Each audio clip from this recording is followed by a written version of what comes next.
I want to get a picture of that. How many are in there? A lot.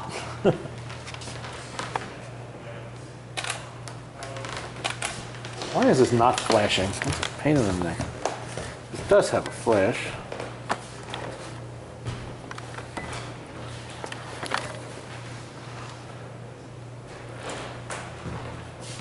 Well, I'll figure it out later. Best guess, what's in there? Hundreds. Probably 200-300 rifles. I don't know, but there's a lot. I'm not going to stand there and count them all. Oh boy, more goodies. All breech loaders. You got a Spencer in there. Yeah. Civil War saw a lot of experimentation. You're seeing some of it there.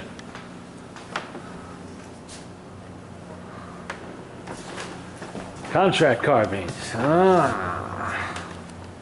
You got a Sharps. Yep.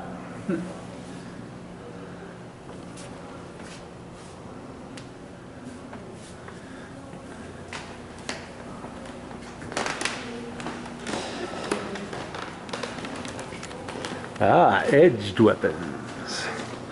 Stabby stuff. Of course, if you were riding on a horse, it wouldn't be so bad to haul all that crap around, but if you had to do it on foot, that would get old in a hurry. Specialty weapons. Scaled down muskets for the young cadets at the Military Academy at West Point. Cadet muskets. Oh, these are very expensive, aren't they? Yeah. Everything here is there is nothing cheap in this place. Yeah. Everything here is expensive. Priceless. A lot of it's one of a kind. You'd never come close to replacing something like this. Bayonets, I have some of those. What in the hell? U.S. Flintlock model 1795. That is obviously a scaled up version of it. That's not the actual musket. I was going to say. That thing is big enough to be a punt gun. Yeah, it's a mocked up version of it. Smooth bores and flintlocks. All right. I like the pouch. Yeah. Oh yeah. Look at the powder and ball. That's a cartridge made from old newspapers. See? Is that how they did it? Yeah. Basically, yes. Any paper would do. Model 1795. Something's happened. We are missing a few parts, but still overall it's nice. These are all smoothies. Except for these. These are rifle muskets. Model 1855 with a Maynard Cape primer. 1863, 1861. There'll be a puddle of drool on the floor here in a minute. What year is this? And now we're going back to the 18th century. Tucky rifles, American long gun. I do have one of these, but it's a reproduction, not an original. Plains rifles. I wonder how many of these things killed Indians. These actually were used by Indians. You can always tell, you can see the rawhide repairs and the bead work on the buttstocks. These were all used by Native Americans. And, of course, by soldiers and everybody else, too. Which way are we going? I'm getting turned around here. The Kalashnikov AK-47. That's the original Russian milled version, milled receiver version. Probably picked up in Vietnam somewhere. Look at some. What the hell is that? Well, the M16 I know, but Is that a grenade launcher, right? yes, it is. It is. I fired one. Yeah. There we go. Various AR-10.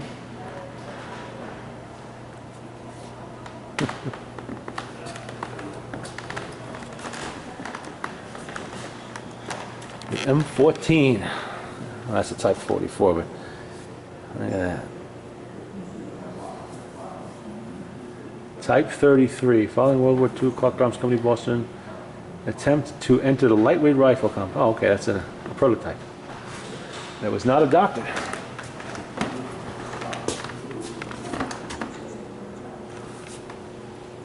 Everybody likes to go light.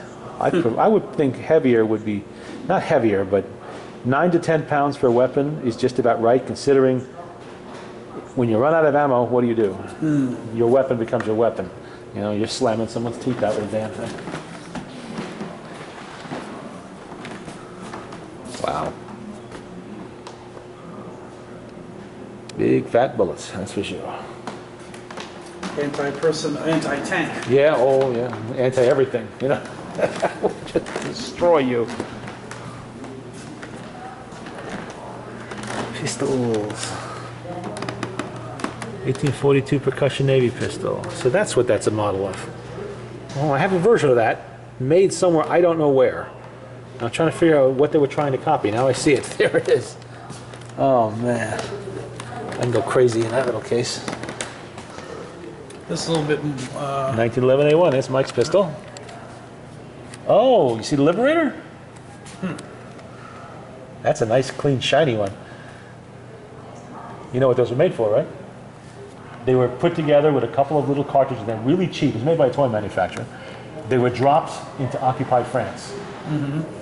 And they were basically, if you were a member of the resistance, you would take that, you would go hunt for a German soldier. When you found him alone somewhere in a dark alley, you would stick that into his back or whatever, you'd pull the trigger, it's good for 1 or 2 shots, and you would take his better weapon, basically. It worked. It did the job, if you had the guts to use it.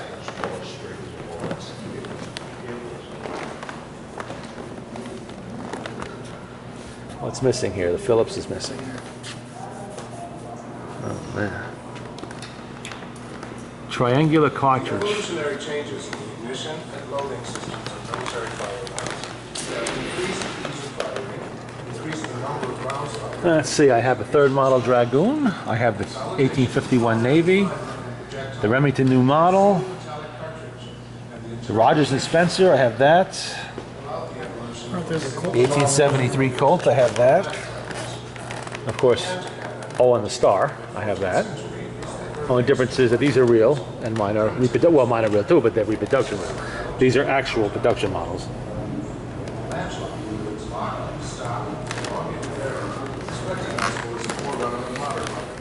Its lock mechanism was merely a convenience to permit the shooter to touch a match to the gunpowder while aiming the weapon with both hands. With the development of the flintlock about 1600, How heavy is that thing? it was no longer necessary Very. for the soldier to carry a locked match. The lock mechanism created its own fire. Tommy gun. There are many similarities Chicago between typewriter. percussion weapons and flintlocks. However, the ignition train of the percussion musket is no longer subject to misfires caused by the exposure of the primer to the weather.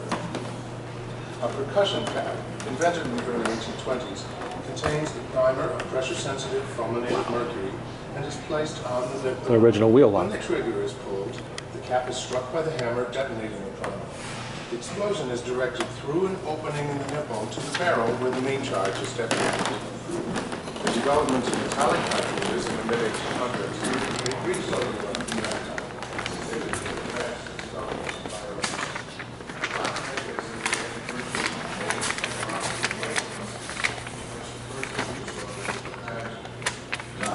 These are all from the Civil War and the various models. They all got like writing on them. Yeah, well, these were probably donated from the estates of Civil War soldiers after they passed.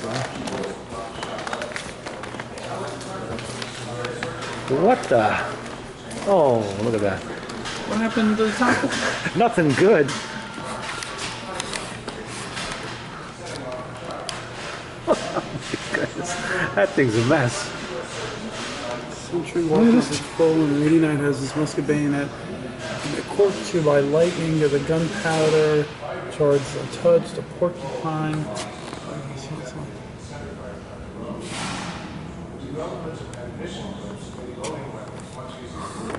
During the Civil War, the stock of this British Enfield became impregnated with salt from perspiration. After the war, the soldier took the gun home and stored it in his barn. The gnawed stock is the result of a porcupine attempting to chew out the salt. Oh! Surprisingly, the metal's not in bad shape. I would have thought it'd be more rusted considering it had that much perspiration on it. What happened to the one on the bottom? Doesn't say. Well, it doesn't say, but you can imagine. Got run over by something pretty heavy. Oh, those are bullet strikes. You see the bullet hit? Oh, Yeah, they actually got shot. They stopped bullets. Damn. Well, better the rifle barrel than you know.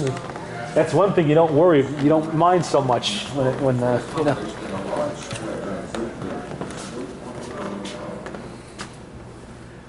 1903's Whose gun was this? Company F. Charles H. Roberts of Indianapolis, Indiana. A decorated Civil War Enfield.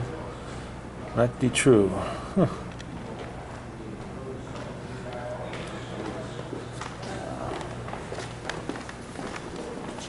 Benton Small Arms Museum. Colonel J.G. Benn. Huh. What is that? What? Captured German FG-42 paratrooper rifle. We're here for study. Well, you do that. You study the enemy's weapons to figure out if they have a better idea than you do. You copy it, you know. We did that. Where do you think the 03 came from? We stole it from the Germans. The basic design, anyway. It's a Mauser like any other. Look at that. Let's see what we got here. M14, got that. M1 Garand, got that.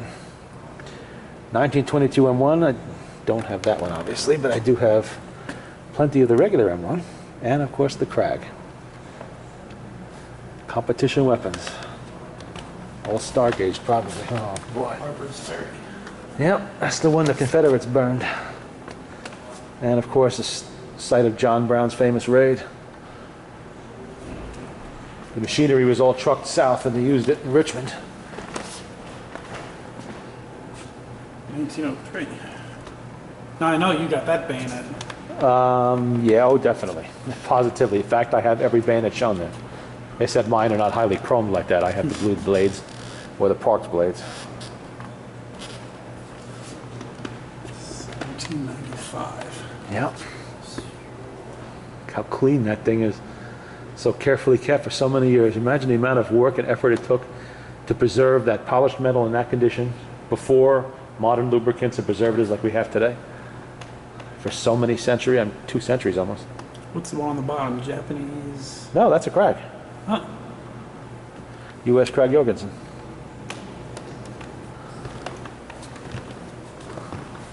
No, the Japanese did not adopt the Krag. They probably thought about it. What we got? Is this the one used in Yes, it is. Look at that. It's the Jaws rifle.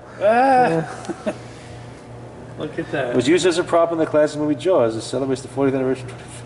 Oh, look. Actually, you know, considering its movie use, it's in pretty good shape. This is all the movies that it was in? Yeah. Well, this is the famous one, anyway. Although I'm sure the M1 Garand was used in literally hundreds of movies, but... Look at this. Trapdoor. A trapdoor pistol. Look at some of this stuff. This is all stuff Hollywood created. Oh, these are Hollywood props. Yeah, you can tell how crude that bottom one is. That's. And these are I the forget. movies they were used in. As late as the 1980s, there was that Civil War documentary. Not documentary. It's a movie. What was it called? I forget the name of it. But you can see that they're using trapdoor Springfields instead of the front stuffers they were supposed to be using.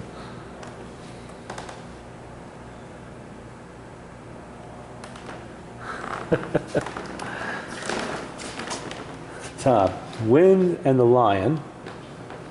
Bottom, they don't say what that was used in, but could have been any number. Road to Perdition. Oh, I know that movie. Model 1907. Huh.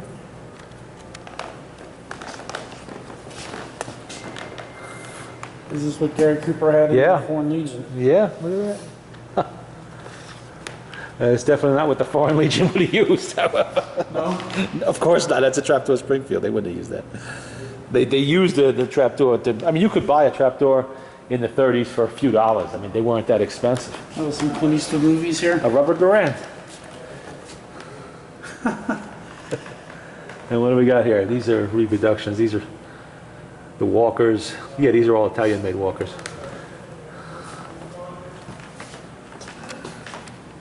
What was it? Yeah, John Wayne and... Yeah. Nice. Countless Hollywood movies. The Alamo, yeah. So these saw a lot of movies then. Oh, yeah. Well, Kentucky Rifle, the Alamo 1960. The middle, the Lehman Kentucky rifle, that's not a particular movie rifle. And the bottom is from the 2004 Alamo versions. Really nice work, whoever did it. Obviously the days of the crude and the cobbled together stuff like this, they ended. That's something. Oh boy. Original way. Look at this. Yeah, imagine the stories and the guns that came out of that. Well, that does answer a question for me. Now I know what that wheel is. I have one like that. I didn't know what it was. Because, you know, when I cleaned out the Kisco house, a lot of the stuff came from auctions, and there were a lot of industry down there at the time. So there's all kinds of weird little devices. I don't know what they are. Now I know what one of them is anyway. It's a drum that comes off of, it's like a flywheel, I guess. Oh no, it's for a belt. Yeah, this is Yeah, it's for a belt. makeup That's, of this. yeah. Well, that one doesn't show the belt on. This one does. You can see it. Blanchard gun stock lathe. I doubt that's what it came off exactly, but it's from a similar machine. Ooh, what's this? Forging, casting. Wow, these are the actual castings of M1 parts. Look at that. How they made them from a piece of iron bar right on down to the finished. So it gets bent, then stamped, Yeah, it's stamped out, then cut. Look at that. milled and everything, and then that's the finished product on the bottom. 4.5 million times. Oh. Look at the receiver. Yeah.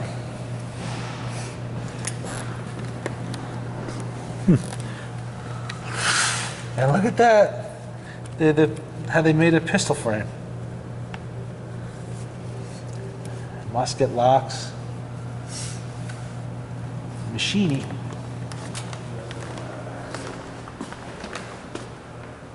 Woodworking. Very top. Yeah, from the basic piece of The wood wood, yeah. right on down. I got all the tools there. Yeah, the milling and shaping. Yep. And hand carved. Look at that. Yeah.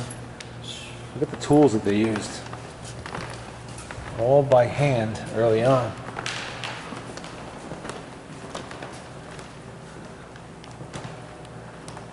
Modifications.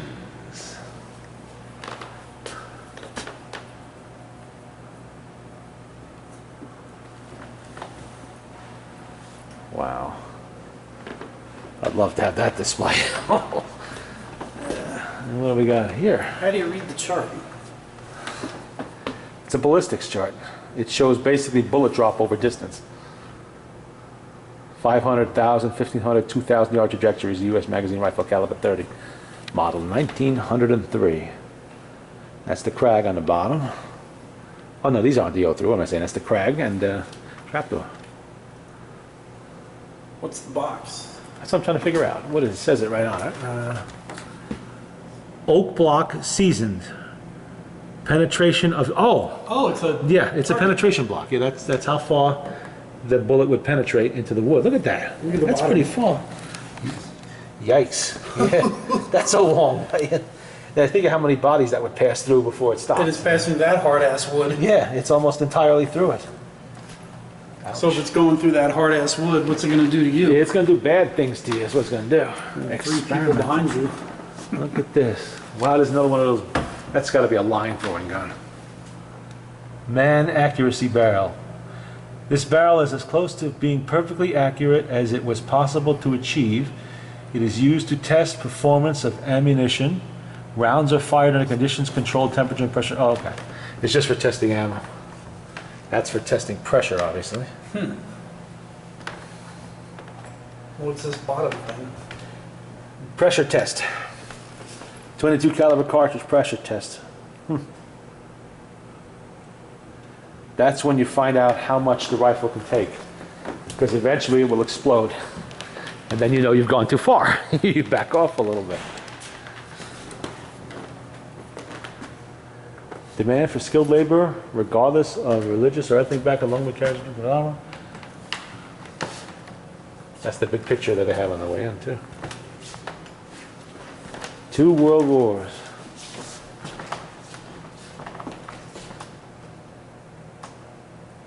What if those badges were? Well, Armory guards, Yeah, of course. officials of the Armory, inspectors, cap badge, that's obviously a cap badge.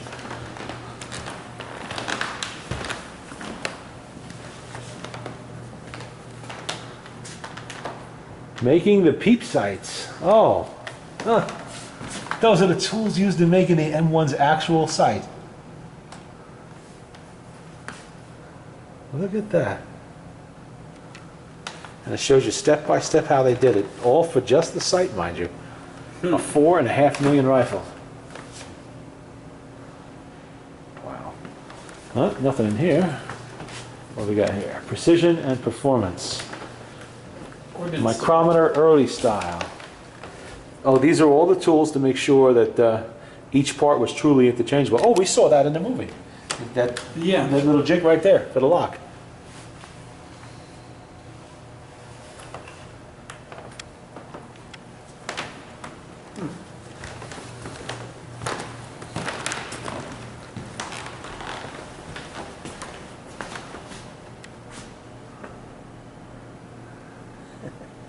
Changes came slowly. Steam replaced water as the prime motor force.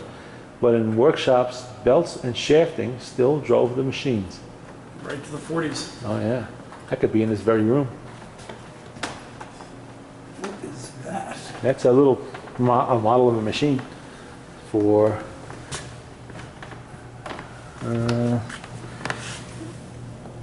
model of barrel rolling machine.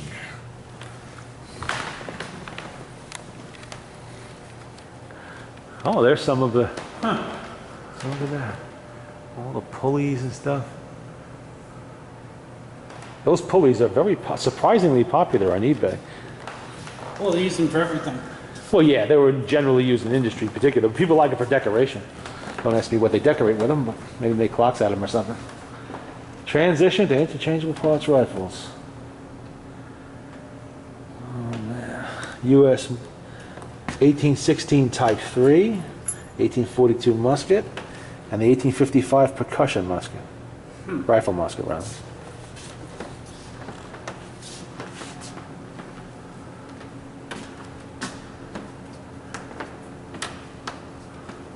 Look at that.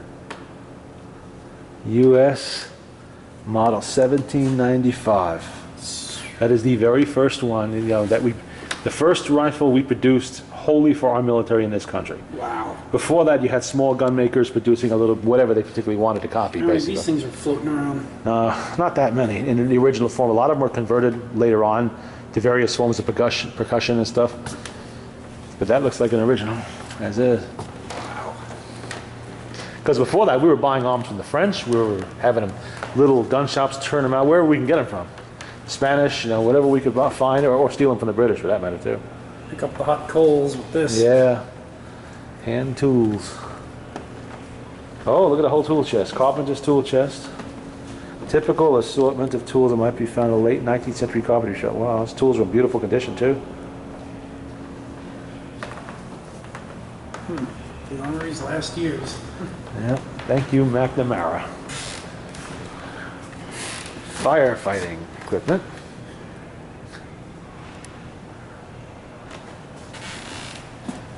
Several devastating fires. Wood shops, a stocky shop burned in 1824.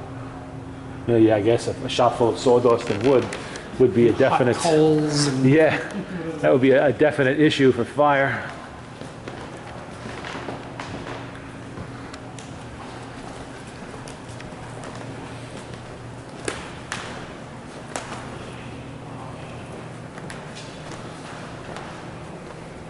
what is a signal cannon? Yeah, signal or line throwing. Lyle. Okay, it's a Lyle gun. We saw one of these somewhere.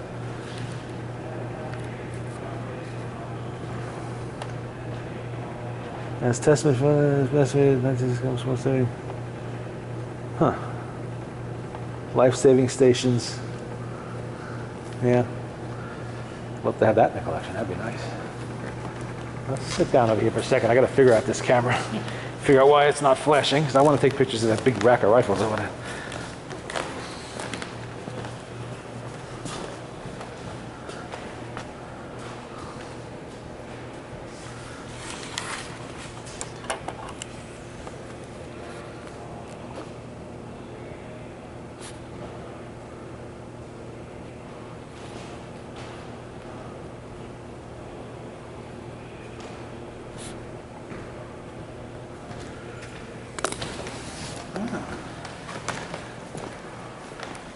Oh, rest my aching feet for a minute too. And I think the video is going to run out of battery power pretty soon anyway, so shut that down for a moment.